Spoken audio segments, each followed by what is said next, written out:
R15 bike oma CBR om lea chu chuan Gixxer om boka KTM te om boka ta chu tlangwal pakhat chuan in ke chu R15 ka du bang heng zong ai zinga hian atiani ati tiam lo tu paisa kon ne a le the kon theng khanin KTM RC khale te meni ta chu mi han makan te ko me avan mak R15 kha du bang tak tak nem le ti kha in zo ta se zona a thla kan chan chu adu bang lawa I adu bang zo chu paisa te the no hunan ne che khan RC kha KTM khale ta zo ka chu wang R15 kha adu bang tak tak nem le ti kha ka du ni ti ta la thil a thla kan chu tian chuan in zona a thla ka zo thin kan ne ya chu hei mi hianin kum tam tak kan nei zonga kan nei zon line chu mi lai chuan in midang lo bi a alo kan lo wa ka man chua ka ta chuan in ngai dam min dila nang mai ka du tak tak seram chu ti kha ti atia ngai tam le chu min huwa chuan in alo kan om lo le ta chuan in duna po kan buai le ta chuan ka va soya chuan lama siam chu tiang kha tiang chu nia nang ma min ti dan hi dik lawa chu tiang kha tiang chu nia dik ta se chu nang ma hi ka du che min ti a inge nang le tam buai thin ta chuan in I a du lo chen ni kha tiang kha chu sim thei to chuan lo in than me ko kan han ti hianin eng ting min chang a ti chuan a ka du che min ti a lo an tian oi tak thin ni chu ta chuan a to pa chuan min du tak tak kan le ti kha ka du ni ti thin ani ta chuan in kha zona ha in tiang nge kan chan ang ti chuan chin mi pang deu khan a kon 5 du ba se chuan in KTM kha lei mi ala wang mo chu tiang chuan in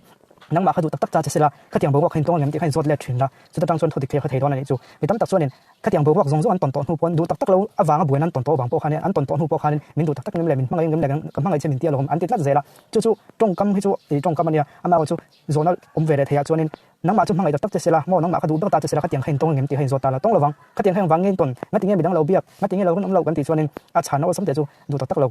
du chu du mai thei ma ha du tak tak lo du ba ni lo mangai mai thei ma se mangai tak tak lo mangai ba ni lo ti kha a chan no sam te chu ne chu mi hian oi hian ha khom me chu mi chun oi phat lo chu ning kal sang kha ha ta sia chu wang chu min du lem lo min du tak tak lem lo min du an mai thei min du bang lem lo wa ke ma ai pe mo ne ma on chu mi tang fa khanin a kon 5 du tak tak ta se KTM khale de ngem le de lo wang a du tak tak khale ma yang chu in pom chu in pom huna khanin I kal san theina ha kon chen ni chu ne nge nang ni punin chen te ji ngain tong ve kan min du tak tak nem le ti ha khe ta du ni ti an buai thrin ni ta khan do bum thrin a ka du che rom du chuan tia ta khan buai da thrin ta ma ko chu ka sei du chuan in du tak tak che sela mo mangai tak tak che sela nang ma kha du ba che sela ka tiang bo ko khain tong si ngem